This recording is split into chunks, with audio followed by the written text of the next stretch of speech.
Good morning, નમસ્તે, રામ રામ મિત્રો. હવે આજે આપણે 6 જૂનના રોજ એનટીપીસીમાં લેવાયેલી ગ્રેજ્યુએશન લેવલની પરીક્ષાની પહેલી શિફ્ટમાં પૂછાયેલા ગણિતના એવા દાખલાઓ કે જેને આપણે કરી અને માર્ક લઈ શકતા હતા એવા દાખલાઓ જે છે એને સોલ્વ કરવા જઈ રહ્યા છીએ. સેજ પણ સમય ન બગાડીએ, ડાયરેક્ટલી ચાલુ કરીએ. પહેલા જ પ્રશ્નથી જોઈ લઈએ. પહેલો પ્રશ્ન પૂછેલો છે કે ભાઈ x માઇનસ 1/xની વેલ્યુ આપણને 4 આપી છે, તો xનો ઘન માઇનસ 1/xના ઘનનું કિંમત શું થશે? તો આ અલ્જીબ્રા ચેપ્ટરમાંથી પ્રશ્ન આવેલો છે મિત્રો. અને મેં પેપર શરૂ થયા એના પહેલાં અમુક પસંદીદા ચેપ્ટરોના વિડીયો બનાવેલા, જેમાં મેં આ ખાસ કીધેલું કે આ એમની આઈએમપી એકદમ એમની આઇટમ છે અને આને યાદ કર્યા વગર રહેશે નહીં. તમારું કામ હતું એને જોવાનું, જેને જોયું છે એને આવડી ગયું હશે. હવે જ્યારે આ ટાઈપની પેટર્નનો પ્રશ્ન પૂછાય ત્યારે એના માટે જો અહીંયા ક્યુબ છે, ઘન છે, તો એનું એક સૂત્ર છે જે આ પેટર્નથી યુઝ કરી શકો. સૂત્ર શું છે કે ભાઈ પીનો ઘન વત્તા 3p. ઓકે, તો પી કોને ગણાશે કે જે આ પહેલાં સમીકરણમાં જે વેલ્યુ આપી છે એને પી કહેવામાં આવે છે. તો એ મુજબ આપણે કરી નાખીએ. બરાબર છે. તો પીને 4 લઈએ તો સૂત્રમાં અહીંયા પીનો ઘન થશે. પીનો ઘન એટલે કે 6 × 6 × 6 એટલે 6 × 6 × 6 કરો એટલે 64 થયા. પછી આ વત્તા આપેલા છે તો વત્તાના વત્તા 3 અને પીનું મૂલ્ય છે 4 એટલે 3 × 4 = 12 એટલે 64 + 12 કરીએ એટલે આવશે 76. સિમ્પલ પ્રશ્ન હતો જેને આપ હસતા હસતા કરી શકતા હતા. ઓકે, બીજા પ્રશ્નમાં જઈએ. ત્યારબાદ બીજો પ્રશ્ન પૂછ્યો કે અક્ષય પોતાની આવકના 40% ખર્ચ કરે છે જે 24,000 જેટલી રકમ છે. ઓકે, તો કુલ આવક કેટલી? એટલે આપણને અહીંયા સીધું 40%નું મૂલ્ય આપી દીધું છે. કશું કરવાનું નહોતું, આરામથી કરી શકતા હતા. 40% બરાબર 24,000. આ શૂન્યથી ને આપણે આ શૂન્ય ઉડાડીએ, 4થી છેદ ઉડાડીએ એટલે કે અહીંયા 6 ને પાછળ 2 મીંડા એટલે 600 છે જે 1%નું મૂલ્ય આવ્યું. એને 100% કરવા હોય તો પાછળ 2 શૂન્ય મૂકી દઈએ એટલે શું જવાબ આવે? તો કે ભાઈ 60,000 રૂપિયા થયા. આ પ્રશ્નને બે રીતે પૂછતા હોય છે. એક બીજો છે કે અક્ષય પોતાની આવકના 40% ખર્ચ કરે છે અને તે 24,000 બચાવે છે. તો હવે એની બચત જે છે ને એ 40% ખર્ચ કરતાં કેટલી થઈ ગઈ? 60% થઈ ગઈ. તો 60% એ 24,000 કરો તો આ શૂન્યથી આ શૂન્ય ઉડી જાય. 6 × 4 = 24 એટલે અહીંયા બચ્યા 400 અને 100% કરવા માટેના 2 શૂન્ય મૂકી દઈએ તો એની આવક કેટલી થઈ જાય? 40,000. રોજ પૂછે છે આ પ્રશ્ન. આને પણ શીખી લેજો મિત્રો. આગળ જોઈએ. ત્યારબાદ આ પણ એની ફેવરિટ પસંદ છે અને આના એણે દરેક શિફ્ટમાં પ્રશ્ન પૂછ્યા. વાંચીએ આપણે કે ભાઈ જે એક વેપારી 1 રૂપિયામાં 7 લીંબુ ખરીદ્યા. ઓકે, હવે એને 40% લાભ કમાવા માટે 1 રૂપિયામાં કેટલા લીંબુ વેચવા પડે? તો આપણે ડેઇલી માટે આ પ્રશ્નને કર્યો છે. કેવી રીતે કરીએ છીએ કે ભાઈ જો 1 રૂપિયામાં 7 લીંબુ, તમારે આટલું કરવાનું. શું કરવાનું કે પહેલાં એણે જે બોલ્યા છે ને એ લખી નાખવાનું. 1 રૂપિયામાં 7 લીંબુ ખરીદ્યા એટલે એની મૂળ કિંમત થઈ એટલે 100% રકમ થઈ.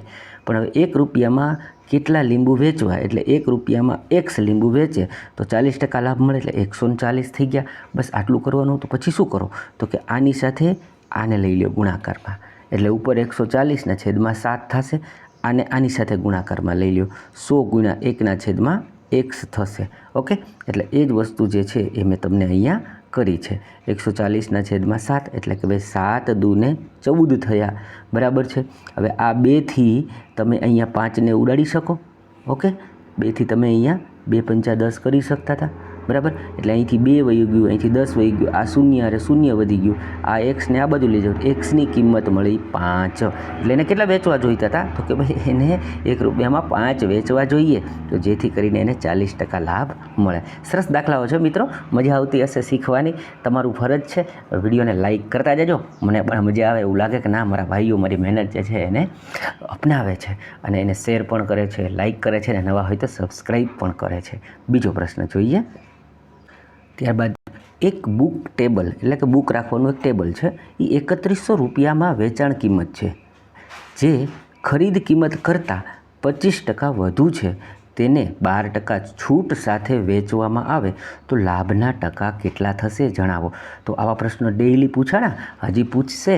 અને એમાં મેં કીધેલું કે ભાઈ આવામાં જ્યારે ટકામાં પ્રશ્ન પૂછે ને ત્યારે રકમનું કોઈ વેલ્યુ એટલે કે મૂલ્ય કોઈ વેલ્યુ હોતું નથી. એટલે આ 31 હોય કે 31,000 હોય કે 1,00,000 હોય એની કહેવાય તમારે એમાં ધ્યાન નથી રાખવાનું. અને ડેઇલી કહું છું કે કોઈ પણ વસ્તુમાં જ્યારે વધે અને ઘટે આવી બે વાત કરવામાં આવે ત્યારે આપણે હંમેશા એક સૂત્ર વાપરીએ છીએ. જે સૂત્ર કેવું છે તો કે ભાઈ x વત્તા અને ઓછા માઇનસ વત્તા ઓછા x × y અને છેદમાં 100 આ સૂત્રનો ઉપયોગ કરીએ છીએ. જ્યાં ઓછું છે એટલે કે ઘટે છે ત્યાં માઇનસ લ્યો, જ્યાં વધે છે ત્યાં તમે પ્લસ લ્યો. મેં એ જ રીતે કર્યું છે, બરાબર છે. જો 25ના 25 મૂક્યા એટલે પ્લસ મૂક્યા, બરાબર. 12%ની છૂટ આપે એટલે કે ઘટે છે. ઓકે, પછી અહીંયા પ્લસ અને માઇનસ હોય તો એમાં એક જ્યારે માઇનસ આવે તો એને એ કેવું થઈ જાય તો કે માઇનસ થઈ જતું હોય છે, એટલે મેં ત્યાં સીધું માઇનસ લઈ લીધું. પછી 25 × 12 કરી નાખ્યા. હવે આ 25 ચોકા 100 થશે અને 4 × 3 એટલે કે 12 થશે. અહીંયા 25માંથી 12 જાય એટલે 13 વધે અને માઇનસના માઇનસ -3 થાય એટલે 10. તો 10 છે એ પ્લસમાં જવાબ આવે છે એટલે કે પોઝિટિવમાં આવે, એનો મતલબ લાભ થયો. તો આ પ્રક્રિયાની અંદર એને લાભના ટકા 10% થાય છે મિત્રો. ત્યારબાદ પાઇપના તો પ્રશ્ન આવવાના જ છે, ટાંકો ભરવાના. એવો પ્રશ્ન આવી ગયો કે પાઇપ એ છે ને એ 21 મિનિટે ટાંકીને ભરે છે, જ્યારે પાઇપ બી છે એ 24 મિનિટમાં ટાંકીને ખાલી કરે છે. ઇન શોર્ટ, એક ભરવાવાળું છે ને એક ખાલી કરવાવાળું છે. હવે શું કહે છે કે બંનેને એક સાથે ચાલુ કરી દઈએ તો ટાંકીનો 1/4 ભાગ, આખો નહીં પણ 1/4 ભાગ ભરતા એને કેટલો સમય લાગશે?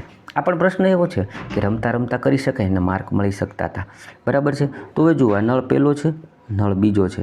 પહેલો છે 21 મિનિટે ભરે છે, બીજો છે એ 24 મિનિટે ખાલી કરે છે. તો હવે આનો લસા જ્યારે મોટો રકમ આવે ને ત્યારે શું કરી નાખવાનું કે ભાઈ 21ને કેમ લખીએ? 7 તેરી 21, બરાબર છે, એમ લખી શકાય. અને આને 8 તેરી 24, તો 3 તો ઓલરેડી આવી ગયા એટલે મેં 8 મૂકી દીધા. 7 × 3 × 8. હવે જુઓ કે 21ની અંદરથી આપણે બંનેના આપણે લસા લઈએ, બરાબર છે. તો 21ની અંદર 3 તો છે, બાકી શું વધ્યું તો કે 8 વધ્યું. આની અંદર શું છે તો કે ભાઈ 8 તેરી 24 છે, તો બાકી શું વધ્યું તો કે 7. એ કેવા છે? માઇનસમાં. ઓકે, આટલું કર્યું. તો હવે ઉપર શું આવ્યું તો કે ભાઈ 21, બરાબર છે. આ 7 તેરીના 21 અને × 8 છે, પણ × 8 જે છે એને પાછા 1/4 ભાગ ભરવાનો છે, એટલે 4થી આને હું છેદ ઉડાડું તો ઉપર 2 જ વધ્યા, એટલે મેં લખ્યું 21 × 2 અને છેદમાં લખ્યું 1, એટલે 21 × 2 = 42. 1 શું કામ લખ્યું તો કે 8ની ક્ષમતાથી ભરે છે ને 7ની ક્ષમતાથી ખાલી થઈ જાય છે, તો મૂળ એ ભરશે કેટલું તો કે 1 યુનિટ જ ભરે છે. એટલે કે ભાઈ 42 યુનિટમાંથી ભરવાનું છે અને એને 1ની ક્ષમતાથી, એટલે 42 મિનિટ જેટલો સમય એને લાગશે. આ પણ પ્રશ્ન થોડો કેલ્ક્યુલેટિવ હતો પણ આપ કરી શકતા હતા. ત્યારબાદ પ્રશ્ન આવ્યો કે 10 અનુકરણ એટલે અવલોકન કર્યા, કોઈએ એક ડેટાનું અવલોકન કર્યું. હવે 10 અવલોકનની અંદર સરેરાશ આવીને 40 છે. બાદમાં ખબર પડી કે એક અનુકરણમાં 50ની બદલે 33 ભૂલથી લેવાયા છે, તો સુધારેલી સરેરાશ શું? એટલે હવે આમાં શું કરી નાખ્યું કે ભાઈ આ જે 10 અનુકરણ લેતા હતા ને એમાં એક જગ્યાએ શું કરી નાખ્યું તો કે ભાઈ 50 લેવાના હતા ને લઈ ગયા કેટલા તો કે 33. એનો મતલબ એ ભાઈએ ઓછા લીધા. કેટલા ઓછા લીધા? 17 ઓછા લીધા. તો 17 ઓછા લીધા તો આ સરેરાશ 40માં વધારો થશે ને તો કે હા. એટલે આપણે શું કર્યું કે 40 તો હતી વત્તા 17નો વધારો થાય, અને સરેરાશનો નિયમ છે કે બધામાં જાય, એટલે 10 એવા અવલોકન હતા એટલે એને ભાગ્યા 10 કર્યા તો 41.7 જે છે એ નવી સરેરાશ જોવા મળે છે. ત્યારબાદ પ્રશ્ન પૂછ્યો કે ₹350ની ધનરાશિ ₹350ની ધનરાશિ 20% વ્યાજે એક અપૂર્ણાંક બાજુમાં 1/2 અપૂર્ણાંક આપ્યું છે. એટલે આને શું કરી શકાય? 1/2 એટલે કે અડધું, એટલે એ અડધું વર્ષ, એટલે 1 વર્ષ અને અડધું વર્ષ, 1.5 વર્ષની વાત આપણે ટૂંકમાં કરી. 1.5 વર્ષ માટે વ્યાજે લીધા તો સાદા વ્યાજે કેટલી રકમ વ્યાજ તરીકે થશે? ઓકે, તો જુઓ એક વસ્તુ સમજ્યા તમે કે ભાઈ 1 વર્ષે 20% છે તો અડધા વર્ષ બીજું છે ને, કારણ કે 1.5 વર્ષે એ અડધા વર્ષે એટલે આનો અડધો એટલે 10% થાય. એટલે ટોટલ જે છે વ્યાજ કેટલું થયું તો કે ઓકે 30% થયું. 20% પહેલાં 6 મહિનાના 10% એટલે 30%. તો 350ના બરાબર છે 30%, એટલે આવી રીતે હોય ને. તો એ 2 શૂન્ય તો છેદમાં 100 આવે એટલે ઉડી જ જવાના છે. એટલે ટૂંકમાં મેં શું કરી નાખ્યું કે 35 × 3 એટલે ₹105. આ પણ પ્રશ્ન નાનો એવો હતો, રમતા રમતા કરી શકાય એવો હતો મિત્રો.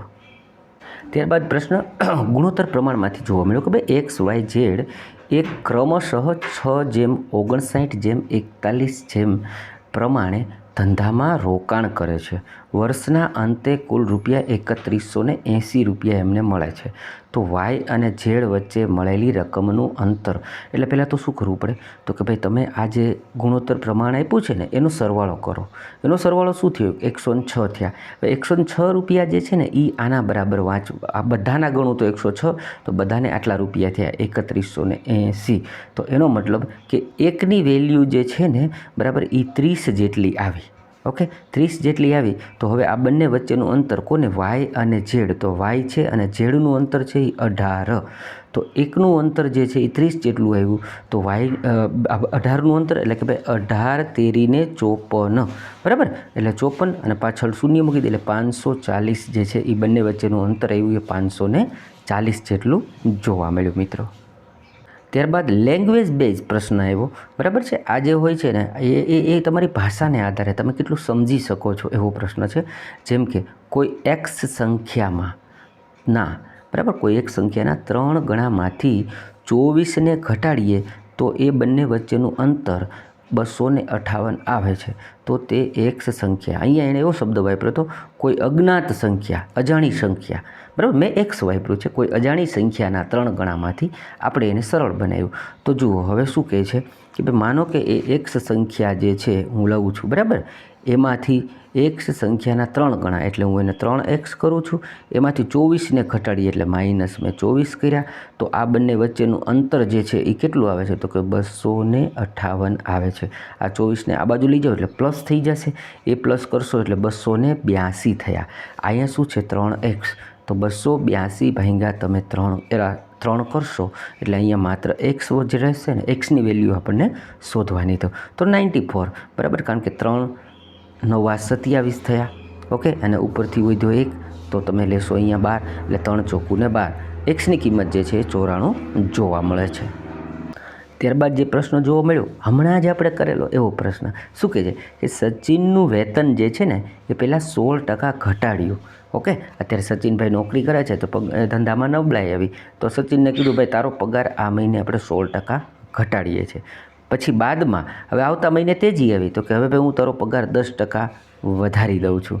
ઓકે, તો આ પ્રક્રિયામાં તેના મૂળ પગાર એટલે આ જે 16% ઘટાડ્યું એના પહેલાં સચિનને જે પગાર મળતો હતો એમાં અને હવે નવો વેતન જે 10% વધાર્યું એમાં શું ફરક પડ્યો? તો હમણાં જ આપણે કરેલું કે ભાઈ x વત્તા વાય વત્તા x ગુણ્યા વાયના છેદમાં 100 સૂત્ર વાપરો, ફટાફટ તમે કરી શકો. એટલે જરૂરી નથી સૂત્ર જ વાપરવું. જો તમને ઈચ્છા થાય તો તમે બીજા રસ્તાએ અપનાવી શકો.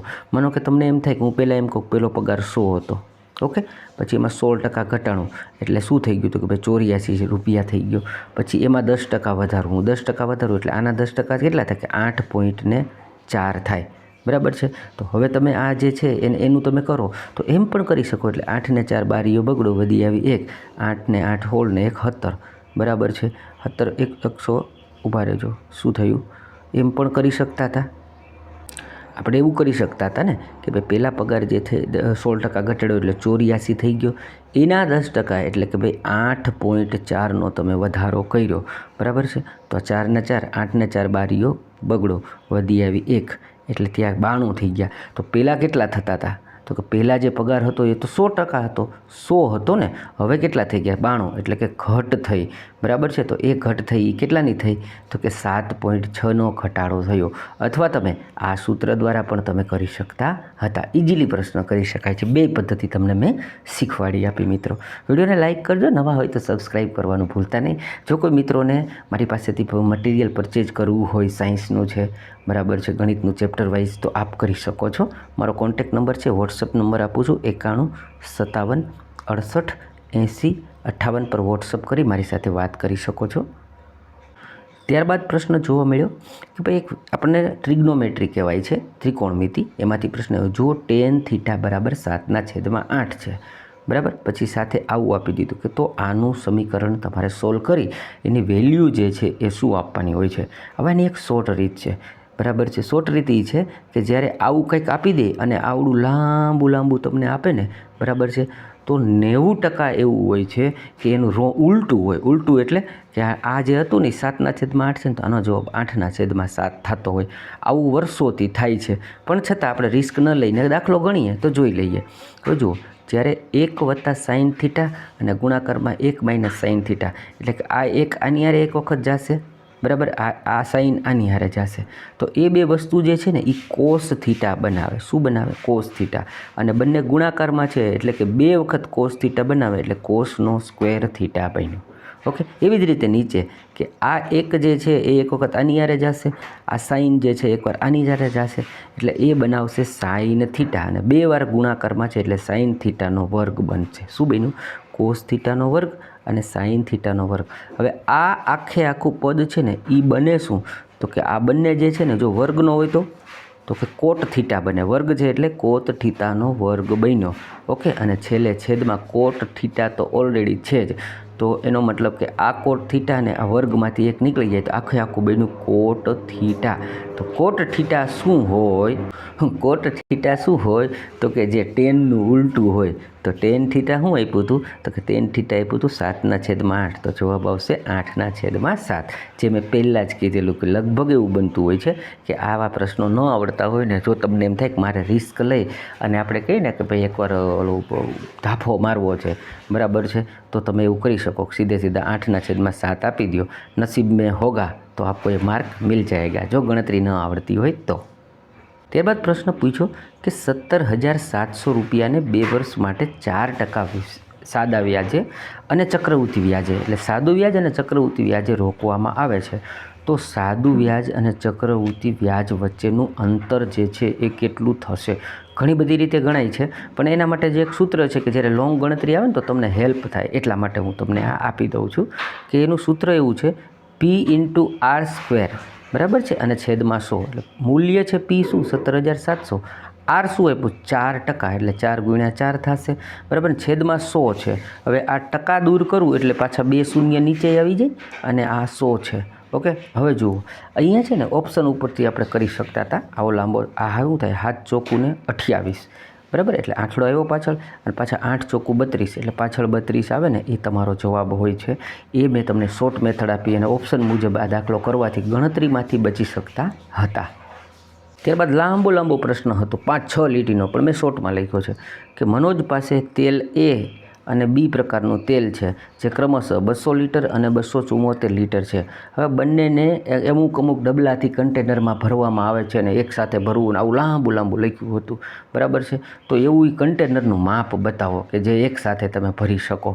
તો કાંઈ નહોતું કરવાનું, કે જે આ અગાઉ પણ કરાવેલો છે. જ્યારે આવી 2 વેલ્યુ હોય અને એને એક સરખું માપ બનાવતું એક ડબ્બો બનાવવાનો હોય તો એનો ગુસ્સા હોય ને એ એનો જવાબ થાય, બરાબર છે. તો જો આનો ગુસ્સા જે છે એ તમારે પહેલાં કરવો હોય તો શું કરીએ કે આપેલી રકમનો તફાવત જે છે ને એ 74 છે, બરાબર છે. કા ગુસ્સા 74 હોય તો 74થી આ ન ભાગી શકે, તો તમારે પછી આના ભાગલા પાડવા પડે, બરાબર છે. એના ભાગ પાડો તો એનો ભાગ પાડતા એક જ સંખ્યા એવી વધી કે જે 2 હતી, જેનાથી તમે આને પણ ભાગી શકતા હતા, આને પણ ભાગી શકતા હતા.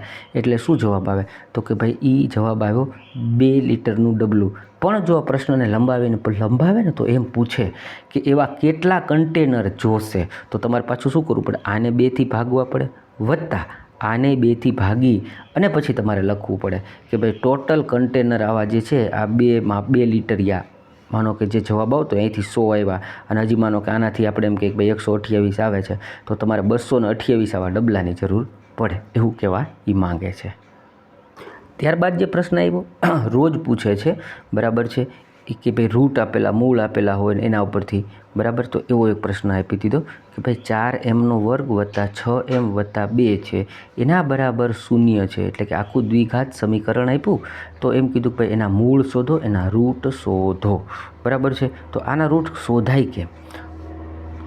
તો જ્યારે આ ટાઈપની રકમ હોય ને ત્યારે તમારે જોવાનું કે ભાઈ આ બંનેનો ગુણાકાર કરો, બરાબર, અને એ બંનેનો સરવાળો કરો. તો આ બંનેનો ગુણાકાર જે છે એ શું થયું? તો કે 4 × 2 = 8, એટલે મેં લખ્યું 4 × 2 = 8. એ બેનો સરવાળો શું થયું? તો કે 4 + 2 એટલે 6 થયું. તો જો છે ને એ વચ્ચે 6 છે, બરાબર છે. તો અહીંયા આ બેનો ગુણાકાર અને આ બેનો સરવાળો તો મૂકી દીધો, પરંતુ હવે જોવું પડશે કે આમાં પ્લસ અને માઇનસ કોને લેવા, એ એક પ્રશ્ન હોય છે. તો જ્યારે અહીંયા પ્લસ આપેલું હોય, બરાબર છે, આપણી પાસે 2 મૂળ શું આવ્યા? 4 અને 2 આવ્યા, ઓકે. પણ હવે અહીંયા જ્યારે પ્લસ આપેલું હોય તો મોટી સંખ્યા છે ને એ માઇનસ થાય, એટલે મેં 4ને માઇનસ કર્યા. અને જો અહીંયા પણ પ્લસ આપેલું હોય તો જે મોટી સંખ્યામાં છે ચિહ્ન છે ને એ જ ચિહ્ન બીજાને પણ મળે. એટલે કે -4 અને -2 આવા બે મૂળ મળ્યા. પરંતુ જે એમની સાથે આપેલું હોય ને એને પણ તમારે એની સાથે ભાગાકારમાં લેવો પડે. એટલે મેં કર્યું શું, -4 ભાગ્યા 4. ઓકે, બીજું -2 ભાગ્યા 4. ઓકે, આ બે વસ્તુ કરી તો હવે અહીંથી 4 4 ઉડી જશે. બરાબર છે. એટલે એક એવું આવ્યું કે ભાઈ -1. બીજું શું આવ્યું, 2 દૂને 4 એટલે ઉપર 1 વધ્યું છેદમાં -2. એટલે બે મૂળ મળ્યા. કેવા મળ્યા તો કે એક મૂળ મળ્યું 1/2 પણ માઇનસમાં અને એક -1. આ પ્રોસેસ કરવાની હતી. આશા રાખું છું આપ સમજી રહ્યા છો. ત્યારબાદ પ્રશ્ન જોવા મળ્યો કે ભાઈ આનું એક સાદું રૂપ આપવાનું હતું. સિમ્પલ હતું પરંતુ આપણે કરી લઈએ. શું કહેવા માંગે છે તો કે ભાઈ આવડું મોટું સાદું રૂપ આપ્યું, એમાં આપણે શરૂઆત ક્યાંથી કરીએ હંમેશા તો કે ભાઈ અંદરના કાઉન્સમાંથી. તો જો પ્લસ પ્લસ લઈએ 4 ને 1 5 થાય અને -5 એટલે આ શું થયું તો કે 0. 0 ને ગુણ્યા 7 કરો તો એ પણ શું થયું તો કે 0. હવે જુઓ એક વસ્તુ એ હતી કે અહીંયા ભાગાકારમાં 91 હતા. ભૂલ ત્યાં થઈ શકે, છોકરાઓ છે કે આને ભાગાકાર કરે પણ નહીં, એની સાથે નથી. એ ભાગાકારમાં આખું પદ છે એ કોની સાથે છે, આને ભાગ્યા 91 છે. તો ઉપરનો ભાગ 0 આવી ગયો તો નીચેનો ભાગ જે છે એની કોઈ વેલ્યુ રહેતી નથી. એટલે તમામ આટલો ભાગ છે એ 0 બની ગયું. શું બની ગયું? 0. 127માંથી કાંઈ બાદ ન કરો તો 127ના 127 જ રહેશે. ત્યારબાદ પ્રશ્ન જોવા મળ્યો કે એક માહિતીનો બહુલક આપણને આપી દીધો છે 52.7 તથા એનો મધ્યસ્થ જે છે આપ્યો છે 65. તો આ માહિતીનો મધ્યક આપણે શોધવાનો છે. હવે સૂત્ર છે મિત્રો એના માટે કે ત્રણેય વસ્તુઓ જ્યારે ભેગી કરવી હોય ને તો બહુલક બરાબર શું થાય તો કે 3 ગુણ્યા મધ્યસ્થ અને -2 ગુણ્યા મધ્યક. તો જે આપ્યું છે એની વેલ્યુ મૂકીએ તો બહુલક આપ્યું છે 52.7. 3 ગુણ્યા 65 કરીએ, બરાબર, જે મધ્યસ્થની વેલ્યુ આપી છે, અને 2 ગુણ્યા મધ્યક એમનામ રહેશે. હવે આપણે મધ્યક શોધવાનું છે એટલે એને બરાબરની એક તરફ લઈ ગયા. બરાબર છે. આનો જે ગુણાકાર છે 195માંથી 52.7 બાદ કરીએ એટલે શું મળ્યું તો કે ભાઈ 142.3. 142.2માં આ બે જે છે એને ભાગાકારમાં લઈ લઈએ એટલે એના કે અડધા 71.2 તમારું મધ્યક જે છે એ જવાબમાં મળશે મિત્રો. ત્યારબાદ રોજ ગુણોત્તર મધ્યનો પ્રશ્ન પૂછે છે. બરાબર, એમાં આપી દીધું કે ભાઈ x તથા 272નો મધ્યાનુપાત એટલે ગુણોત્તર માધ્ય જે છે એ 68 છે. તો તમારે x બરાબરની વેલ્યુ શોધવાની છે. તો ગુણોત્તર માધ્ય હોય શું? બરાબર છે. તો કે બે સંખ્યાઓ જે છે એનો ગુણાકાર અને એ ગુણાકાર જે છે એનું વર્ગમૂળ હોય. તો આપણને શું આપી દીધું છે? એક સંખ્યા x આપી છે, બરાબર છે, એક સંખ્યા 272 આપી છે અને એના બરાબર શું આપ્યું છે? 68. તો 68 જે છે એ આ બાજુ રહેશે. ઓકે, ગુણોત્તર માધ્ય જે છે આના બરાબર શું આપ્યું છે? 68. અને આને તમે દૂર કરવું હોય તો તમારે બે બાજુ વર્ગ કરવો પડે. એટલે આને તમે વર્ગ કરો તો 68 ગુણ્યા 68 એટલે મેં લખ્યું 68 ગુણ્યા 68. આ છે એના છેદમાં જશે એટલે કે આ છેદમાં જાય 200 ઓકે 72 એના છેદમાં ગયા. હવે અહીંયાથી આપણે જે છે એ આનું છેદ આખો ઉડાડી અને જવાબ લેવો પડે, નહીંતર તમે એવું કરી શકતા હતા. બરાબર, શું કરી શકતા હતા તો કે જુઓ આ 2થી છેદ ઉડાડો તો અહીંયા 4 આવશે. બરાબર છે. ઓકે, અથવા તો આપણે બીજો કંઈક રસ્તો કરીએ. આપણે એક એવો રસ્તો અપનાવી શકતા હતા કે ભાઈ આ શું છે? 88 64ના 4 છે. ઓકે, હવે આ 64ના જે 4 છે એ હું કોનાથી ભાંગું તો 4 આવી શકે? એટલે કે જો હવે આ છેદમાં તો 272 છે ને, એટલે 2 પંચા 10 થાય. આ છેલ્લો આંકડો પકડીએ, 2 પંચા 10 થાય એટલે એમાં છેલ્લે 4 નથી આવતા. આને 9 દુ 18 થાય એટલે એમાં 4 નથી આવતા. અહીંયા 6 દુ 12 થાય એમાં નથી આવતા. પણ હા, અહીંયા છે 7 દુને 14. એનો મતલબ કે 17થી ભાગ ચલાવું છું તો જ માત્ર ઉપર આ 88 64નો 4 આવે છે. એનો મતલબ કે તમારો આન્સર જે છે એ 17 બને છે મિત્રો. ત્યારબાદ આ પ્રશ્ન છે ડેઇલી આવ્યો. બરાબર છે કે જો એક્સને 22 26 19 21માં જોડવામાં આવે, આ બધા એમ જોડી દઈએ, બરાબર, તો પ્રાપ્ત સંખ્યા સમાન ગુણોત્તરમાં બને છે. પછી એક કન્ડિશન આપે 2x જે છે એ વાયની સાથે સમાન છે, તો વાય છે એ આની સાથે સમાન હોય, તો કે વાયની કિંમત શોધો. તો મેં તમને ગઈકાલે શીખવાડ્યું નહીં, આ 3 દિવસથી આની આ વેલ્યુ હું તમને શીખવાડું છું, આ વસ્તુ શીખવાડું છું. શું કરતા હતા આપણે? તો કે આની અંદર એવું કરતા હતા, પહેલાં તો એ બધાને આવી રીતે આપણે ગુણોત્તર પ્રમાણ માટે ગોઠવી દઈએ અંશ છેદમાં. પછી આ બંને વચ્ચે અંતર શું છે? તો કે 4નું છે. ઓકે, અને અહીંયા છે 2નું અંતર. પછી શું કરતા હતા? નાનું કરતા હતા કે ભાઈ 2/1 કરી નાખતા હતા. બરાબર, આટલું કરતા હતા. પછી આપણે શું કરતા હતા કે આ 1 થી 22ને ગુણતા હતા, આ 2 થી 19ને ગુણતા હતા. તો મેં એ જ વસ્તુ કરી છે. ઓકે, તો 1 થી 22ને ગુણું તો એ 22 ના 22 જ રહી, અને એમાં પાછો x જોડવાનો હતો એટલે x જોડ્યો, આ બરાબરના બરાબર. હવે આ 19 દૂને 38 થયા, વત્તા 2x થયા. બરાબર છે, કારણ કે x એ આપણે આની યારે આમ જોડેલું છે ને, એટલે 19 દુ 38 અને 2 ગુણ્યા x એટલે કે આ 2x થઈ ગયા. ઓકે, પછી શું મળતું હતું? એનાથી આપણે એક્સની વેલ્યુ મળતી હતી. બરાબર છે, આ એક્સને આપણે આ બાજુ લઈ લઈએ, આને આ બાજુ લઈ લઈએ, તો માઇનસમાં જવાબ આવ્યો, માઇનસમાં 16 જવાબ આવતો હતો. આટલી આપણી પાસે એક્સની વેલ્યુ મળી. પછી એણે જે આ સૂત્ર આપ્યું એ બધી જગ્યાએ આપણે એક્સની કિંમત આપણે મૂકતા જતા હતા. બરાબર, જેમ કે અહીંયા માઇનસમાં 16 આવ્યું એટલે -32 થયું. બરાબર, છેદમાં વાય એમ નામ રાખ્યું છે, પછી પાછો વાય તો એમ નામ રાખ્યો છે. હવે 4x એટલે હોળ ચોકુને બરાબર 64, માઇનસમાં 64 અને માઇનસમાં 8 એટલે માઇનસ માઇનસ પ્લસ એટલે માઇનસમાં 72. ઓકે, તો આ વસ્તુ જે થઈ એના તમે અંશ છેદ ઉડાડી નાખો એટલે તમારી પાસે 48 જે છે એ વાયની જવાબ આવે. 3 દિવસથી આ દાખલો કરતો હતો એટલે અત્યારે વધારે એને સમજાવ્યો નથી મિત્રો. ત્યારબાદ પ્રશ્ન પૂછો કે સૌથી મોટા લંબવૃત્તીય શંકુનું ક્ષેત્રફળ શોધો કે જે 8 સેન્ટીમીટરની કિનારીવાળા ઘનમાં સમાયેલ હોય. એટલે આ કહેવા શું માંગે છે કે ભાઈ એક ઘન છે આવું. બરાબર છે, હું તમને બતાવી દઉં પહેલાં. આવું કોઈ એક ઘન છે. બરાબર છે, આ જે ઘન છે એની અંદર પાછું એક શંકુ બેસાડવામાં આવ્યું આ રીતે. ઓકે, તો આ શંકુ જે છે આની અંદર આમ બેઠું છે. હવે એ શંકુ જે છે એનું પાછું ક્ષેત્રફળ શોધવાનું છે. તો અહીંયા તમને એક વસ્તુ જોવા, આ જે ભાગ છે બરાબર છે, તો ત્રિજ્યા છે એ આની અડધી થાય. આની આખું 8 સેન્ટીમીટર આપ્યું છે, તો ત્રિજ્યા કેટલી થઈ? તો કે ત્રિજ્યા જે છે એ તમારી 4 થશે. ઓકે, તો હવે એનું સૂત્ર શું છે? તો કે ભાઈ 1/3 એને ગુણ્યા પાય એટલે પાયની કિંમત અને r². ઓકે, અને આવશે h એટલે કે એની લંબાઈ. ઓકે, તો હવે જુઓ 3 આ 22/7 અને r² એટલે ચોકે 16 અને એને ગુણ્યા 8. તો આ સૂત્રને મૂકી દઈએ તો હવે આપણને એમ થાય કે આવડું મોટું કેલ્ક્યુલેશન કરવું ન હોય તો તમે નીચેથી કાંઈક સહારો લઈ શકતા હતા. આ 7×3 = 21 તો એમનામ રહેશે, એટલે બધામાં જ્યાં જ્યાં 21 છે અહીંયા છે, અહીંયા છે અને અહીંયા છે. એના સિવાય બીજી સપોર્ટ શું લઈ લો? તો કે ભાઈ જુઓ આ શું થશે?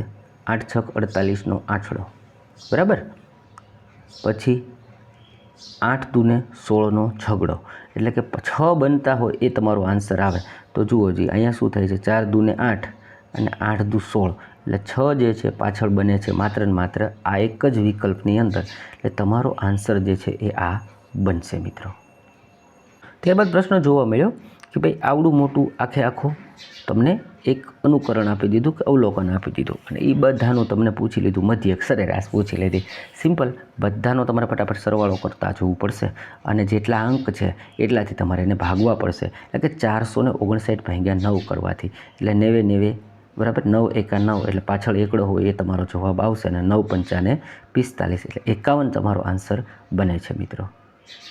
તેના સિવાય આ ટાઈપનો પ્રશ્ન પણ ડેઇલી જોવા મળ્યો. શું કહે છે કે ભાઈ એક ખાટલો છે, એક બેડ છે, એની કિંમત પહેલાં કરતાં ડબલ છે તથા લાભ છે ને પહેલાંના લાભના 11 ગણા થાય છે, તો પહેલાંના લાભના ટકા દર્શાવો. તો હવે આમાં કરવું શું પડે? મેં તમને કાલે શીખડાવેલું કે ભાઈ લાભ ક્યારે હોય? તો કે ભાઈ વેચાણ કિંમત જે છે એમાંથી તમે મૂળ કિંમત બાદ કરો, બરાબર, ત્યારે તમને લાભ મળે. એટલે મેં શું કર્યું કે ભાઈ જુઓ વેચાણ કિંમતમાંથી મૂળ કિંમત 2 વખત કે પહેલાંનું અને પછીનું મૂળ કિંમત બાદ કરી. ઓકે, હવે એ કહેતા જ એમ કરીએ, પહેલાંના ડબલ કર્યા એટલે મેં અહીંયા શું કર્યું? ડબલ કર્યું. તથા લાભ છે પહેલાંના 11 ગણા, એટલે કે આ આખાનો લાભ જે છે એ 11 ગણા થયા. હવે બસ સાદું રૂપ આપતા જાઓ.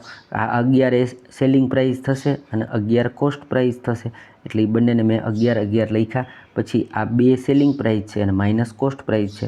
હવે જ્યાં જે બાદ થાય છે આ 11 જે છે બરાબર, સેલિંગ પ્રાઇસ આ 9માંથી આ જે છે 11માંથી 2 બાદ જાય તો 9 સેલિંગ પ્રાઇસ થઈ, બરાબર, આ 11માંથી 1 જાય તો 10 થઈ. એનો મતલબ શું આવ્યો તો કે ભાઈ આ સેલિંગ પ્રાઇસ અને કોસ્ટ પ્રાઇસ જે છે એનો રેશિયો બન્યો 9/10/9, તો 1નો વધારો થયો. આ 9એ 1નો વધારો થયો, 1/9 જે છે એ બતાવે છે કે એને 11.11% જે છે એ લાભ દર્શાવ્યો. ઓકે, ત્યારબાદ એક પ્રશ્ન લઈ લઈએ કે જે આવા પણ પ્રશ્ન જોવા મળ્યા કે વર્ગમૂળ, ઘનમૂળ, ચતુર્થ મૂળ ને, બરાબર છે. તો જુઓ, હવે આ આટલો મોટો હેવી દાખલો હતો. આની અંદર તમને બહુ બધી ગણતરીઓ હોય, શક્ય હોય, આવડતો હોય તો કરાય, નહીંતર છોડી પણ દેવાય. કાં પછી તમારી ગણતરીની સ્પીડ હોય, સમય હોય તો તમે કરી શકતા હતા, બરાબર છે. આનું 6થું મૂળ કાઢવું પડશે, બરાબર છે. આનું તો કે ભાઈ 4થું મૂળ કાઢવું પડશે, આનું તો કે ઘનમૂળ કાઢવું પડશે, અને આનું પાછું વર્ગમૂળ કાઢવું પડશે. તો આ જે છે એ 3 થાય, આ છે એ 16 થાય છે, આ છે એ 18 થાય છે, આ છે એ 42 થાય છે. એની ઘણી બધી મેથડ છે, પણ એ બધી મેથડ છે ને પછી પરીક્ષામાં આવડા દાખલામાં કામ ના આવે, કારણ કે આપણી પાસે સમયનો ખૂબ અભાવ હોય. આપણે આને વધીને 60 સેકન્ડની અંદર પતાવવા માગતા હોય અને એ એટલી સેકન્ડમાં તમે ના કરી શકતા હોય તો તમારે છોડવો પડે, નહીંતર 79 આનો આન્સર બને છે. ત્યારબાદ એક પ્રશ્ન જોવા મળ્યો, આ પણ એવો છે કે જો આને તમારે હું તો એમ કહું કે છોડવો જોઈએ, પણ છતાં આપણે જોઈ લઈએ કે ભાઈ એક આદમીને 21 કલાકે 387 કિલોમીટર અંતર કાપવું છે. જો તે 2/3 અંતરને, બરાબર, 5/7 સમયમાં પૂરું કરે તો એને બાકીનું અંતર કાપવા વધેલા સમયમાં કેટલી સ્પીડથી ચાલવું પડશે? બોલો. હવે આ પ્રશ્ન છે એ આખો લેંગ્વેજ ભાષાકીય છે, ત્યારે તમને એમ થઈ જાય કે હવે આ પ્રશ્નને શું કરું. મેં ગણાવ્યો છે, કેવી રીતે મેં કર્યો, બરાબર છે. જો હવે આ 2/3 અંતરને એણે કાપી લીધું અને આટલો સમય લીધો, તો એની પાસે અંતર વધ્યું કેટલું? 2/3 કપાઈ ગયું તો વધ્યું 1/3, એટલે મેં લખ્યું 1/3 અંતર, બરાબર છે. અને એણે 5/7 જેટલા સમયમાં કાઢ્યું તો વધ્યું કેટલું? બરાબર છે, તો કે 2/7 જેટલો સમય વધ્યો. એટલે કે ભાઈ અહીંયા આપણને પૂછ્યું છે સ્પીડ, તો સ્પીડ હોય શું? કાપેલું અંતર અને લાગેલો સમય. તો મેં એ જ વસ્તુ કરી છે. શું કર્યું કે ભાઈ એણે અંતર કાપી લીધું, વધ્યું છે કેટલું? તો 1/3. એને ભાગ્યા સમય શું લીધો? હવે વધ્યો એ 2/7, બરાબર. એટલે એ જવાબ આવ્યો 7/6 જેટલો. ઓકે, 7/6 જેટલું એને બાકી રહ્યું, બરાબર છે. તો હવે સ્પીડ આપણે કેટલી હાલવી પડશે તો એને પાછું પહેલેથી જોવું પડે કે 21 કલાકની અંદર આ એને 375 કર્યા છે. કેટલા કર્યા છે? એ જે 7/6 જે આવ્યું ને, બરાબર, એને લઈને તમારે આની સાથે એનો પાછો ગુણાકાર કરવો પડશે, બરાબર. 7/6 એટલે આવું કરશો ત્યારે તમને એક યુનિટની વેલ્યુ મળશે. એ વેલ્યુ જે મળી એ શું મળી? બરાબર છે, તો કે 129/7. હવે એ બંનેનો તમારે ગુણાકાર કરવો પડે. એ બંનેનો ગુણાકાર કરો ત્યારે તમને જે આન્સર છે એ મળે 21.5. એટલે લેંધી દાખલો હતો, તમે આમાં ફસાઈ શકો એવું હતું, એટલે આને તમારે છોડવો જોઈએ મારી દ્રષ્ટિએ. છતાં તમે કરવું હોય તો કરી શકતા હતા. તો અહીંયા સુધી રાખીએ છીએ મિત્રો. જેટલા દાખલા કરી શકાય એવા હતા એ બધા તમે કરી શકો એમ મેં બતાવ્યું છે. ઓકે, મળીએ છીએ પાછા બીજી શિફ્ટના સોલ્યુશનમાં. તમારું કામ છે વિડીયોને લાઇક કરવું, બરાબર છે, ચેનલને સબસ્ક્રાઈબ કરવી, બીજા મિત્રો સુધી પહોંચાડવું.